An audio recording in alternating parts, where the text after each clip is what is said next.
In the autumn of 1931, a drilling crew working for the Sooner Salt Company pushed a rotary bit into the ground at a site 12 miles east of Enid in Garfield County, Oklahoma.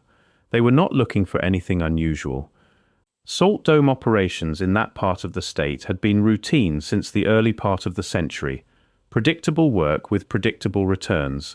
The kind of job where the most a driller expected to find at depth was the same thing he had found the week before. At approximately 340 feet, the bit encountered resistance it should not have encountered. The driller, a man named Earl Coggins, who had spent 17 years working salt formations across Oklahoma and southern Kansas, called the crew to stop and pulled the core sample. What came up with the bit was a length of iron chain, dark and encrusted, coiled in the salt matrix as though it had been placed there deliberately, and then the earth had sealed itself above it. Coggins set it on the drill platform and stood over it for a long time without speaking. The salt that had enclosed it was not disturbed formation. It was consolidated, undisturbed halite, the kind that takes geological time, not human time, to form. If you're enjoying this story so far, don't forget to hit the like button and subscribe. Drop a comment telling me where in the world you're watching from. I love hearing from you. Salt domes are not a common geological feature. They form when massive underground deposits of halite, laid down by the evaporation of ancient seas, are compressed over millions of years by the weight of overlying rock until the salt, being less dense than the surrounding sediment, begins to move upward in slow columns. The process is slow past any ordinary reckoning. The salt domes of north-central Oklahoma were deposited during the Permian period, roughly 260 to 290 million years ago, when the region lay beneath a shallow inland sea that repeatedly flooded and evaporated, leaving behind thick layers of halite and anhydrite. The domes themselves, pushed upward through the overlying geology by differential pressure, are ancient in a different register. Their movement measurable in centimeters per millennium, their surfaces at shallow depth, the product of processes that were complete long before anything resembling recorded human civilization existed on this continent. Engineers who have worked those formations for decades describe the consolidated halite at depth as among the most stable and unforgiving geological material in the region, a medium that registers disturbance precisely and retains that record without ambiguity. What is sealed inside undisturbed halite was sealed there when the halite formed. There is no other explanation the geology permits. Earl Coggins knew none of this in any formal sense. What he knew was salt formations. He had worked them long enough to understand what belonged in them and what did not. Iron chain did not belong, iron in any form at that depth, encased in undisturbed halite, without a bore channel above it, without any evidence of a previous penetration, was not a thing that should have been there. He handled it carefully, noted in the crew log the depth of recovery, the character of the surrounding matrix, and the absence of any mechanical disturbance in the formation above the recovery point. He then drove the chain to the county office of the Oklahoma Geological Survey in Enid and left it with a clerk, along with a written account of the recovery. The chain measured, as subsequently documented in the survey's intake record, 4 feet and 7 inches in total length. It consisted of 22 links. The links were not uniform in the way that industrially manufactured chain is uniform. They varied slightly in dimension, suggesting hand forging rather than mechanical production. The iron itself was heavily corroded but structurally intact, dense, showing no evidence of the kind of flaking and surface dissolution that prolonged exposure to moisture typically produces in iron of that age. Salt, being a preserving medium, had done what salt does. It had held the chain in a state of suspension, neither advancing nor retreating from the moment it was enclosed. The survey's Enid office forwarded the chain and Coggins's written account to the main survey office in Norman within the week. The Norman office logged its receipt and assigned it a catalogue number, OS 193147.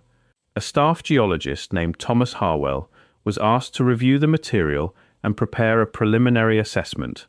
Harwell's assessment, a two-page document dated November of 1931, is the last official record in which the chain appears by name. The assessment noted the depth of recovery, described the chain's dimensions, acknowledged that the surrounding matrix showed no evidence of disturbance above the recovery point, and concluded, in language that is careful to the point of evasion, that the specimen warranted further geological evaluation before any conclusion about its origin could be responsibly drawn. The further evaluation was not commissioned. The catalogue entry for OS 1931-47 appears in the survey's inventory for 1931 and 1932. It does not appear in the inventory for 1933. There is no record of transfer, deaccession, or disposal. Coggins filed a follow-up inquiry with the Norman office in March of 1932, asking what had become of the material he had submitted. He received a reply acknowledging his inquiry and informing him that his specimen was under review. He filed a second inquiry in September of 1932. He received no reply. He filed nothing further. A man who has spent 17 years in the field understands the difference between a bureaucracy working slowly and one that has decided to work in a particular direction. The silence after the second inquiry was a specific kind of silence, the kind that arrives not because no one is listening, but because someone is. He mentioned the chain once in an interview with a Garfield County newspaper in the spring of 1933, in the context of a general piece about the salt dome operations east of Enid. The reporter included 2 sentences about it near the end of the article. The survey did not respond to the mention publicly, or, so far as the record shows, privately. Coggins continued working salt dome operations in Oklahoma for another 11 years. He retired in 1944 and died in Enid in 1958. His personal papers, donated by his family to the Garfield County Historical Society in 1961, include a handwritten note referencing the chain and describing his 2 unanswered follow-up inquiries. The note ends with a single sentence: "I measured it myself, and I know what I pulled out of the ground." If you're hooked on this story, make sure to subscribe and turn on notifications so you never miss an upload. Your support means everything and helps me bring you more emotional stories like this one. The properties of the chain, as documented by Harwell, present a specific problem for any explanation that places it within the known history of human activity in that region. At 340 feet of depth in undisturbed halite, with no bore channel above it and no evidence of a previous penetration, the chain could not have been introduced to the formation by any human agency operating within the historical period.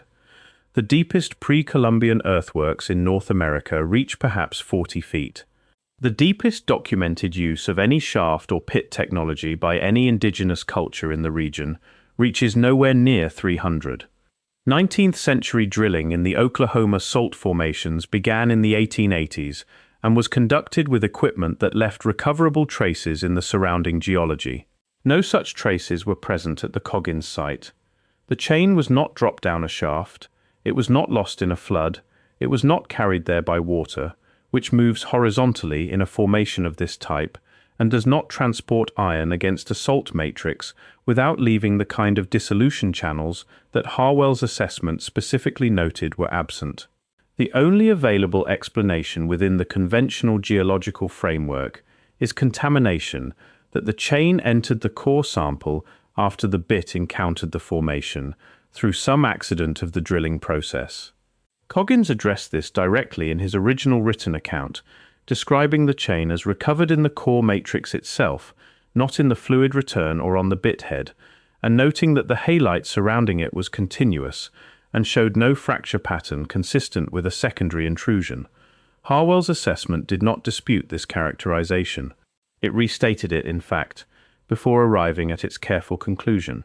The contamination explanation requires assuming that a length of hand-forged iron chain somehow entered a sealed geological matrix at depth during the drilling process without producing any visible evidence of that entry in the surrounding salt. The geology says otherwise. The Permian halite formations of north-central Oklahoma contain, At various points, what geologists refer to as included material, objects or substances captured within the salt at the time of deposition and preserved in the resulting matrix. Most included material is biological, plant fragments, microscopic organisms, brine shrimp, the chemical signatures of ancient microbial life. The included material provides a precise environmental record of the Permian Sea that deposited the salt. None of the included material documented in the Oklahoma formations prior to 1931 was metallic. None of it was worked by hand. None of it represented the output of a smelting process. Iron, as a refined metal, does not occur naturally in geological deposits. It must be extracted from ore and processed. The chain Coggins recovered was refined iron, formed into links by someone who understood the metallurgy of the material and the mechanical principles of linked construction. Its presence in Permian halite is not a geological event. It is a human event recorded in geological time. The pattern of what follows a discovery of this kind is by now recognizable to anyone who has traced these accounts through the institutional record. A specimen is recovered. It is documented by the individual who found it, transferred to the relevant authority, catalogued, assigned for review, and then lost, not dramatically, not with the kind of abrupt disappearance that would itself attract attention, but gradually, through the ordinary machinery of institutional forgetting. The catalogue entry fades, the follow-up inquiry goes unanswered, the specimen stops appearing in inventories without any recorded reason. The reviewer who might have drawn a conclusion that the institution was not prepared to accommodate moves on to other work. This is not the signature of active suppression in every case. It is sometimes simply the signature of a bureaucracy confronted with something it has no category for, and choosing the path of least disruption.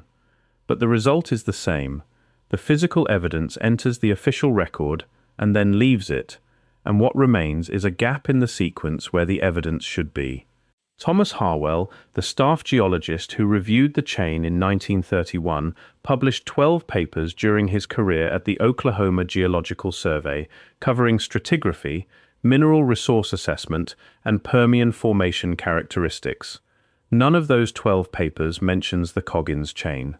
He left the survey in 1937 to take a position with a private petroleum geology firm. His personnel file at the survey, reviewed by a researcher in 1994, contained no reference to OS 1931-47 beyond his original 2-page assessment. When that same researcher attempted to locate the chain itself through the survey's archival records, she was informed that the catalogue series from 1931 had been partially consolidated during a records reorganization in the 1960s, and that items from that period, not specifically flagged for retention, might not have survived the reorganization in their original form.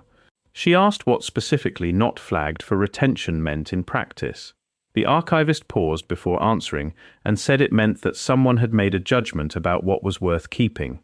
340 feet is not the deepest recovery of anomalous material from an Oklahoma salt formation. In 1947, a drilling operation at a site in Woods County recovered what the crew foreman described in a company report as a worked stone object, approximately the size and shape of a brick, recovered from comparable depth in undisturbed halite. The company, a mid-sized petroleum prospecting firm based in Tulsa, logged the recovery internally and forwarded a description to the survey. The survey's response, as documented in the company's correspondence file, which a retired company attorney donated to a Tulsa historical archive in 1982, acknowledged receipt and said the matter would be reviewed. No review was ever communicated back to the company. The stone object was kept in the company's Tulsa office for several years, used as a doorstop by one account, and then lost in one of the firm's subsequent office relocations. The correspondence file is the only remaining documentation of its existence. In 1963, a water well driller working in Alfalfa County, 20 miles west of the Woods County site, pulled a section of core at 290 feet that contained what his written report described as a metal object of uncertain composition, flat, roughly circular, approximately 3 inches in diameter. He submitted the object to the county extension office, which forwarded it to the state. No record of receipt at the state level has been located. The driller, a man named Clarence Bauer, mentioned it to a local newspaper. The paper ran a brief item. A geologist from Oklahoma State University contacted Bauer shortly afterward and examined the core photographs Bauer had taken. The geologist's assessment, communicated verbally and never committed to writing so far as any record shows, was that the depth and matrix characteristics were consistent with what Bauer had described and that the object warranted formal analysis. The formal analysis was not arranged. The geologist returned to Stillwater and published nothing on the subject. Bauer kept the photographs. His daughter has them still. They show a grey-brown core section with a dark circular object clearly visible in the matrix. What the Garfield County chain, the Woods County stone brick, and the Alfalfa County disk share is not just their anomalous depth. It is the character of the surrounding material. In each case, the recovery was from undisturbed halite, formation salt that showed no evidence of secondary intrusion, no fracture pattern, no dissolution channel, no bore trace from a previous penetration. In each case, the included object showed evidence of deliberate shaping. In each case, the institutional response followed the same arc: documentation, acknowledgement, silence, disappearance of the specimen. 3 sites distributed across a corridor of north-central Oklahoma, each anchored to a Permian halite formation, each yielding material that cannot be accounted for by any known human activity within the conventional timeline of the region. The Permian formations of north-central Oklahoma were deposited over a period that closed approximately 250 million years before the present. No researcher working within the conventional framework of North American geology has proposed a mechanism by which hand-forged iron chain could be introduced to a Permian deposit through any natural process. The conventional framework offers 2 responses to that impossibility. The first is that the recoveries were not what they were described as, that the chain was not truly enclosed in undisturbed halite, that the stone brick was not at the reported depth, that the disk was a geological artifact misidentified by an untrained observer. Each of these responses requires dismissing specific, detailed, professional documentation produced by individuals whose occupational credibility depended on accuracy. Coggins was a driller with 17 years of formation experience. Harwell, who confirmed the character of the surrounding matrix, was a state geologist. Bauer was a licensed well driller. The dismissal is not argued from counter-evidence. It is argued from category: these things do not happen, therefore they did not happen. The second response is institutional silence, which is not a response at all, but an acknowledgement in the form of a non-answer. A 2-page assessment that calls for further evaluation, followed by no further evaluation, followed by the disappearance of the specimen from the inventory, is the official record's way of placing something in a drawer and leaving it there. The drawer, in this case, is the gap in the catalogue series from the 1960 records reorganization, the unspecified receiving institution at the end of the transfer document, with the name blacked out in steady ink, the company office relocation that swallowed a doorstop, the verbal assessment that was never written down. Earl Coggins is 4 feet and 7 inches of hand-forged iron chain, 22 links, recovered from 340 feet of undisturbed Permian halite in Garfield County, Oklahoma, on an autumn day in 1931, is the most specifically documented of these recoveries. The survey's catalogue number, OS 193147, is the last official designation it received. The chain itself has not been seen in any publicly accessible location since the early 1930s. What it represents, if the documentation is taken at face value, and the documentation is detailed, professional, confirmed by a state geologist, and produced by a man who had no motive to fabricate, is the presence of a smelting and metalworking tradition at a point in geological time that the entire framework of conventional human prehistory has no space to accommodate. The Permian sea that deposited the halite surrounding those 22 links was gone 250 million years before the first human ancestor stood upright on the African savanna. That is not a rounding error, That is a different order of existence entirely. Something made that chain. Something that understood how to extract iron from ore, how to work it at heat, how to form it into links of roughly consistent dimension that would hold their shape and their structure across whatever span of time separated their making from the morning Earl Coggins pulled them out of the ground. The salt kept them. It did what salt has always done, preserved what fell into it against the patience of geological time, waiting without urgency for a moment of exposure. The bit found that moment in 1931, and the chain came up, and Coggins stood over it on the drill platform, and knew before he had language for it that the world he understood and the world the chain implied were not the same world. He wrote it down, he drove it to Enid, he filed his follow-ups, he got no answer. He put it in a note at the end of his papers. I measured it myself, and I know what I pulled out of the ground. The catalogue closed, the drawer shut. The salt is still there 340 feet down in Garfield County, holding whatever else it holds, waiting with the particular patience of something that has already outlasted every explanation offered for it. Thank you so much for watching until the end. If you loved this story, check out the other videos on your screen now. I think you'll really enjoy them. And don't forget to subscribe if you haven't already. See you in the next story.